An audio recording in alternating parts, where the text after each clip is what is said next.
صباح الخير ومساء عليكم. قبل ما نبدأ أي حاجة، الفيديو دوت عبارة عن إعلان، والناس اللي ما تعرفش يعني إيه إعلان، أي كونتنت كريتور أو أي صانع محتوى في شركات كتير قوي تتواصل معاهم عشان يكونوا عايزين يعملوا إعلانات.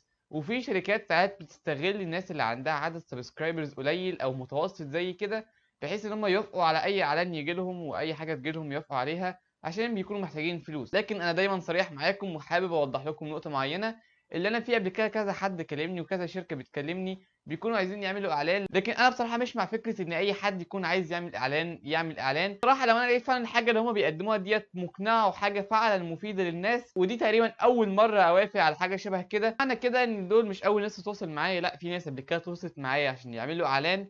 لكن انا كجورج بشوفها حاجه مش مفيده وحاجه مش هتفيدكم خالص، فملهاش لازمه، لان انا عامل القناه ديت عشان افيدكم انتوا. فالبرنامج اللي انا هقوله لكم النهارده اسمه كيدز جارد برو، ودوت بيسمح لاي ام او اي اب اللي هم يتابعوا ابنهم من خلال الموبايل، يعني يشوفوا هو بيفتح ايه ويشوفوا هو بيتكلم مين. طبعا لان الاطفال اللي في سن صغير ساعات كتير ممكن ما تبقاش فاهمه هي بتعمل ايه، ما تبقاش فاهمه خطوره الموبايل اللي في ايديها دوت. فان الاب او الام يتابعوا ابنهم خلال الموبايل دي حاجه انا شايفها مفيده جدا وهتنفع جدا. وفي كذا حد فعلا كان محتاج حاجه شبه كده وقال لي عليها قبل كده، فانا جربت البرنامج دوت وفعلا طلع شغال وطلع مفيد جدا. فهشرح لكم ازاي بيشتغل وايه الحاجات اللي فيه وكده. لكن دلوقتي خلينا ناخد الكاميرا ديت نحطها جنب الكمبيوتر عشان اوريكم ازاي البرنامج بيشتغل. يلا بينا.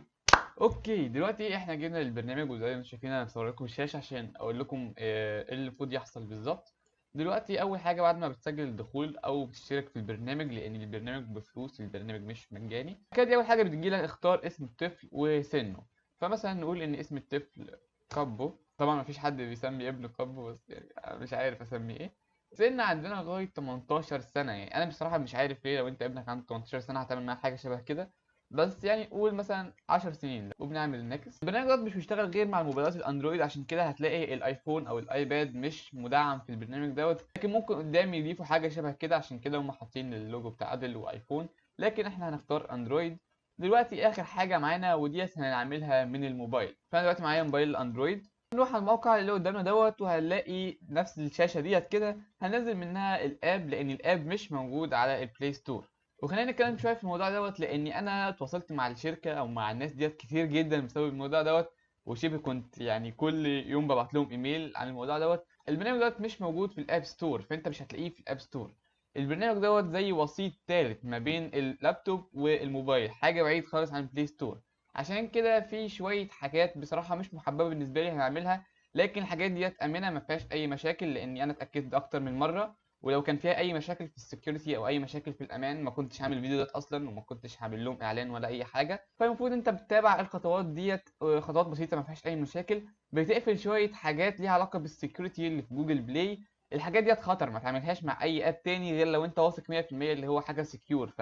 انا اتاكدت بنفسي ان ديت حاجه سكيور فاعمله كده عادي، لكن مع اي ابلكيشن تاني او اي حاجه تاني ما تعملوش كده غير لما تكونوا متاكدين ان ديت حاجه امنه 100%. فانا قفلت السيتنجز خلاص على الموبايل دوت وعملت انستول، فخلينا ندوس نيكست وفي نفس الوقت نفتح الاب من هنا. هو مش اب مش بيبقى موجود عندك في الهوم سكرين، لكن انت ممكن اول مره تنزله فيها تفتحه. تقعد تمشي مع الخطوات في الموبايل، بيخليك تفتح اعدادات معينه تسمح لللابتوب اللي هو يشوف الحاجات اللي على الموبايل، اللي انت كأب يعني تشوف ابنك بيعمل ايه على الموبايل وتتحكم في كده. في الاخر خالص بعد ما بنخلص كل الخطوات اللي على الموبايل بنعمل نيكست مع الكمبيوتر، فهنلاقي الاب بيفتح معانا عادي جدا كده، بيدينا بعض البيانات عن الموبايل. ومعلش يا جماعه لو لقيتوا ان انا خافي بعض البيانات هنا، عشان دي حاجه بتبقى خاصه بيا او خاصه بالموبايل، فاكيد مش عايزكم تشوفوها. جنب هنا عندنا الحاجات اللي انت تقدر تشوفها في موبايل ابنك. اوكي، في البرنامج ده بيسمح لك اول حاجه انك تشوف المكالمات بتاعت ابنك او تشوف الرسائل الاس ام اس العاديه.